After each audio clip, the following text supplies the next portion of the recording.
Hi hello ನಮಸ್ಕಾರ ಎಲ್ರಿಗೂ. ಎಲ್ಲರೂ ಹೇಗಿದ್ದೀರಾ? ಹೋಪ್ ಎಲ್ಲರೂ ಕೂಡ ಚೆನ್ನಾಗಿದ್ದೀರಾ ಅಂದ್ಕೊಂಡಿದ್ದೀನಿ. Welcome back to my YouTube channel. ಯಾರೆಲ್ಲ ನನ್ನ ಚಾನಲ್ಗೆ ಫಸ್ಟ್ ಟೈಮ್ ವಿಸಿಟ್ ಮಾಡಿದ್ರಾ ಪ್ಲೀಸ್ ಸಬ್ಸ್ಕ್ರೈಬ್ ಮಾಡ್ಕೊಂಡು ನೋಡಿ ಅಂತೀನಿ. ಆಲ್ರೆಡಿ ಸಬ್ಸ್ಕ್ರೈಬ್ ಮಾಡಿದ್ರೆ ಫುಲ್ ವಿಡಿಯೋ ನೋಡಿ ಅಂತಲೂ ಹೇಳ್ತೀನಿ. ಸ್ಕೂಲಲ್ಲಿ ಮೆಸೇಜ್ ಹಾಕಿರ್ತಾರೆ ಪೆಟ್ಸ್ ಆ್ಯಕ್ಟಿವಿಟೀಸ್ ಅಂತ. ಅಂದರೆ ಪೆಟ್ಸ್ದು ಏನಾದ್ರೂ ಅವಕ್ಕೆ ಊಟ ತಿಂಡಿ ಹಾಕೋದು ಆ್ಯಕ್ಟಿವಿಟೀಸ್ ಮಾಡಿಸಿ ಮಕ್ಕಳು ಕೈಯಲ್ಲಿ ಅಂತ ಹೇಳಿರ್ತಾರೆ. ಹಾಗಾಗ್ಬಿಟ್ಟು ಏನು ಮಾಡೋದು ಗೊತ್ತಾಗಲ್ಲ. ನಂತರ ಅಲ್ಲೇ ಪಕ್ಕದ ನಾಯಿ ಇರುತ್ತೆ, ಅದಕ್ಕೆ ಸ್ವಲ್ಪ ಬ್ರೆಡ್ ಹಾಕಿಸ್ತೀನಿ.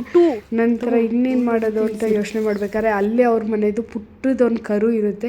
ಆ ಕರುಗೆ ಹುಲ್ ತಿನ್ಸೋ ಮಗಳೇ, ಅದು ಚೆನ್ನಾಗಿರುತ್ತೆ. 2 ವೀಡಿಯೋನೂ ಹಾಕ್ತೀನಿ ಇದಕ್ಕೆ. ನೋಡಿ, ನನ್ನ ಮಗಳು ಹುಲ್ ತಿನ್ಸೋಕ್ಕೆ ಬಂದಿದ್ದಾಳೆ. ಆದರೆ ಅಂದರೆ ತುಂಬಾ ಭಯ ಪಡ್ತಿದ್ಲು. ನಂತರ ನನ್ನ ಮಗನ ಕರ್ಕೊಂಡು ಬಂದ್ವಿ. ಅವ್ನು ನೋಡಿ ಏನಕ್ಕೂ ಭಯನೇ ಪಡಲ್ಲ, ಸ್ವಲ್ಪ ಅವನು ರಫ್ಫು ಆ ಥರ ಅವನು. ಹಾಗಾಗಿ ಅವನ ಪಾಡಿಗೆ ಅವನು ತಿನ್ಸಕ್ಕೆ ಹೋಗ್ತಾನೆ ಇದ್ದಾನೆ. ಇವಳು ದೂರ ಅಂದರೆ ಭಯ ಹೇಳ್ಕೊಳಕ್ಕಾಗಲ್ಲ ಅವಳಿಗೆ. ವೀಡಿಯೋಗೋಸ್ಕರ ಪಾಪ ಅವಳು ಟ್ರೈ ಮಾಡ್ತಾ ಇದ್ದಾಳೆ. ಅಂದರೆ ನನ್ನ ಮಗ ಇದ್ದಾನಲ್ಲ, ಅದೊಂದು ಅವಳಿಗೆ ಧೈರ್ಯ.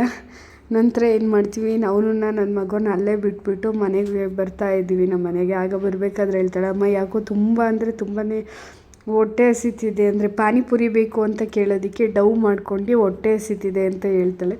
ಅವಳು ಪಾನಿಪುರಿನೇ ಆಗಲಿ ಏನೇ ಆಗಲಿ ಅವಳು ಎಷ್ಟು ಕಮ್ಮಿ ತಿಂತಾಳೆ ಅಂದರೆ ನಾನು ಅದನ್ನೇ ಬೈತಾ ಇರ್ತೀನಿ. ಅವಳಿಗೆ ತಿನ್ನೋಕ್ಕೆ ಬರೋಲ್ಲ ಆ್ಯಕ್ಚುಲಿ. ನೋಡಿಬೇಕಾದ್ರೆ ಅವಳು ಎಷ್ಟು ಅಂದರೆ ಚೂರೇ ತೊಗೊಳ್ಳೋದು.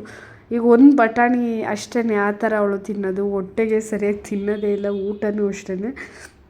ಅದಕ್ಕೆ ಬೈಸ್ಕೊಂಡು ಈಗ ಪಾನಿನೂ ಅಷ್ಟೇ ಚೂರು ಲೈಟಾಗಿ ಇದು ಮಾಡ್ತಾ ಇರ್ತಾಳೆ. ಅದನ್ನಾದರೂ ಸ್ವಲ್ಪ ಜಾಸ್ತಿ ಕುಡಿ ಮಗಳೇ ಅಂದರೆ ಅಲ್ಲಿ ನೋಡಿ ಸ್ಪೂನಲ್ಲೂ ಬರ್ತಾಯಿಲ್ಲ. ಎಷ್ಟು ಹೇಳಿದರೂ ಕೇಳಲ್ಲ. ಬೇರೆ ಊಟ ಹೋಗಲಿ ಬಿಡಿ, ಮಿಕ್ಕಿದ ಐಟಮ್ಸು ತಿನ್ನಲ್ಲ. ಅದಕ್ಕೆ ಹೇಳ್ತಾಯಿದ್ದೆ, ಮಗಳೇ ಅದು ಇದರಲ್ಲೇ ಬೌಲಲ್ಲೇ ಕುಡಿದ್ಬಿಡು ಮಗಳೇ ಅಂತಿದ್ದೆ. ಅವಳು ಆದ್ರೂ ನೋಡಿ ಇವಾಗ ಕುಡಿತಾ ಇದ್ದಾಳೆ. ನಂತರ ಅವ್ರ ಅಪ್ಪಂಗೂ 1/2 ಪ್ಲೇಟು ಮನೆಗೆ ತಂದ್ವಿ. ಅವ್ರ ಹತ್ರನೇ ಬೌಲ್ಗೆ ಹಾಕಿಸ್ಕೊಂಡು, ಇಲ್ಲೇ ಪಕ್ಕದಾಗಿರೋದ್ರಿಂದ ಬೌಲಿಗೆ ಹಾಕಿಸ್ಕೊಂಡು ಅವ್ರ ಅಪ್ಪಂಗೂ ತಂದು ಕೊಟ್ವಿ.